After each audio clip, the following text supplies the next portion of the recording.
Hello ladies and gentlemen, and thank you for listening to Mr. Laxton's video on the 6.6 Algebra 2 notes. Alright, so today it says finding rational zeros. Today my essential question is, how do I find all zeros of a polynomial? Alright, so if you remember in 6.5b, they gave you 1 0, and then you had to find the rest. Now today, we are going to find all of them, all right? And the way that we do this is we're going to kind of guess and check to find out until we get a 0.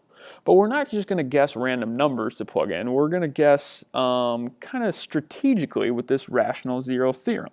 So the rational zero theorem says that every rational zero of this polynomial has this form.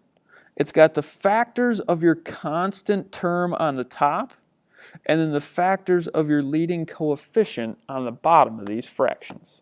Okay, so we're going to go through strategically and try to plug in these zeros and see if they do give us a 0. And if they do give us a 0, then we can keep going. If they don't, we got to try something else.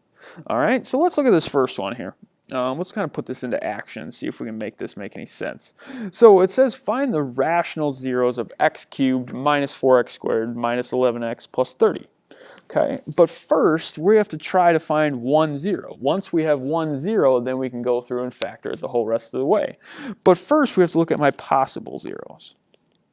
All right, so my possible zeros, as it states up here, are plus or minus the factors of my constant term.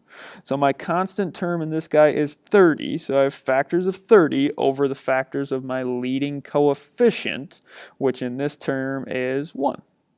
So it's kind of nice when we have factors of 1, because what are the factors of 1? Just 1. So now if I list these guys out, my factors of 30, okay, I know that 1 goes into 30. I know that 2 goes into 30. I know that 3 goes into 30. 4 does not go into 30. 5 does. 6 does. What else do we have here? 10, 15, and 30. I think that's all of them. All right, so now on the bottom is just 1, and it's actually plus or minus all these guys, so it's either the positive of that or the negative. So now if I look at my possible answers here, I have plus or minus 1 over 1, 2 over 1, 3 over 1, 5 over 1, 6 over 1, 10 over 1, 15, and 30. Okay, so it's nice when you have 1 on the bottom because all these guys turn out to be pretty nice.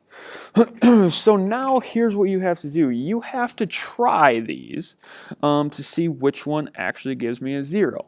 And I'm going to be honest with you, I would say probably 75% of the time either 1 or -1 is going to work.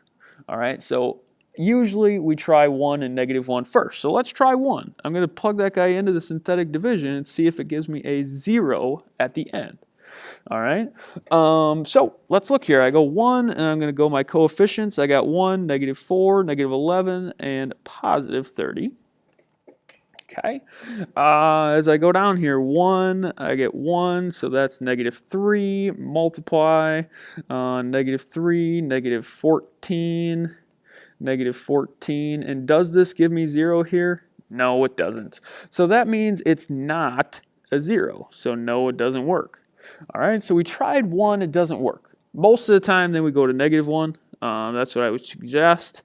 So now I go -1, let's try that. I get -4, -11, and 30. Maybe I'll put a line here so we can see that this is a different problem. Go back to my red. So bring this guy down. I got 1. I get -1, -5.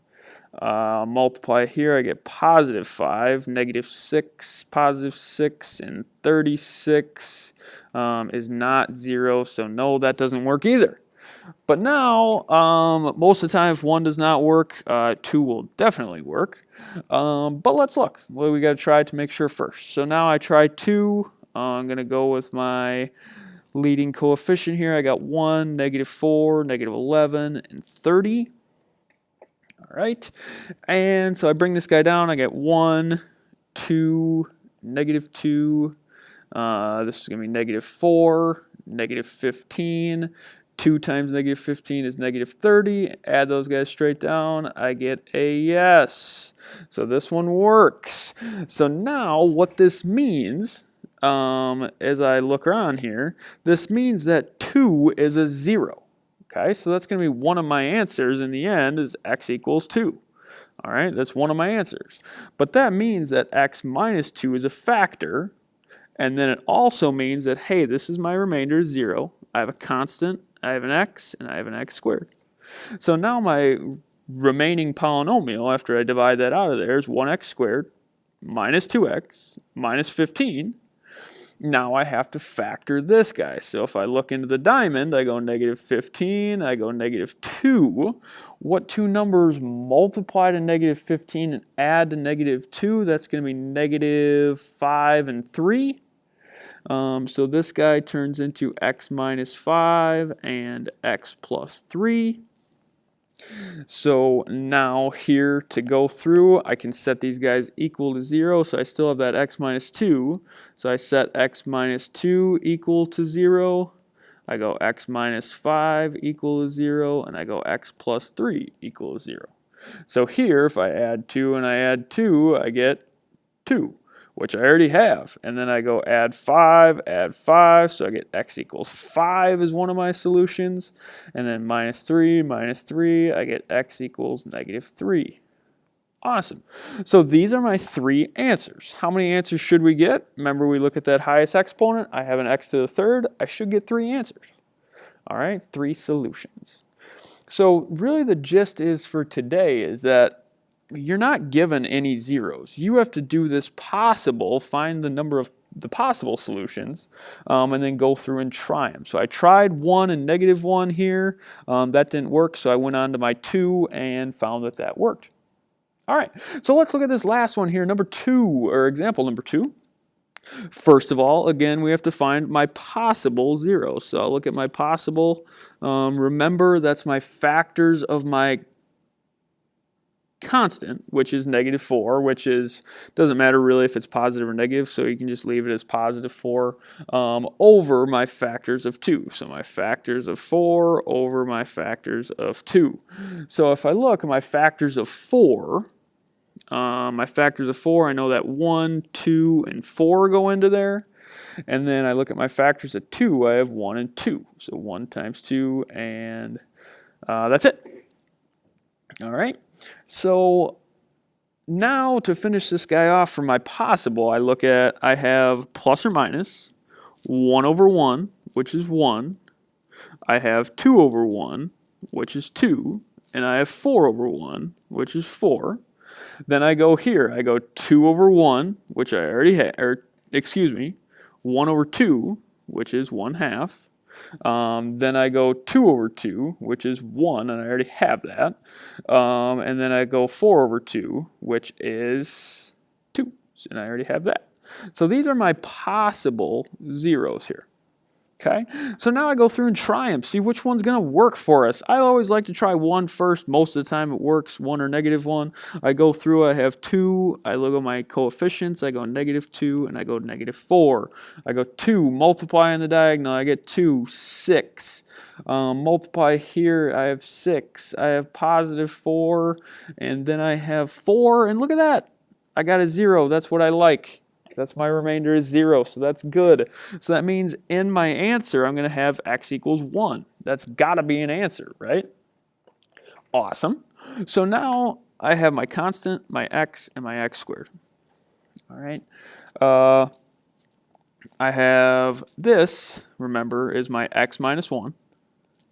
And this is 2x squared plus 6x plus 4. And I have to go through and factor this. So if I multiply here, my 2 and my 4, I'll just keep the x minus 1 out in front of it. So I'm going to have x squared, my C. I have x squared plus 6x plus 8. So I have to find 2 numbers that multiply to 8 and add to 6.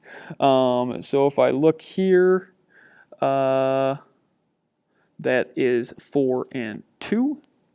And here's a mistake that Mr. Laxton made here is that, hey, if I look at 2x squared and 6x and 4, even Mr. Laxton makes this mistake, is that you got to look to see if you can take out a greatest common factor. So I am going to erase this because I don't even need that, because I can erase, and I can take out a 2 out of this. So I can take out a 2, so I have x squared plus 3x plus 4. Now this makes factoring a lot easier. I can just go straight into the diamond. I got 4 and 3. Excuse me, 2 and 3. Ooh. So now I have two numbers that multiply to 2 and add to 3 are 2 and 1.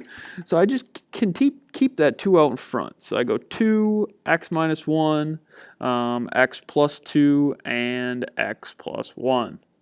All right, so excuse me there. Don't forget to take out that GCF. So GCF. All right.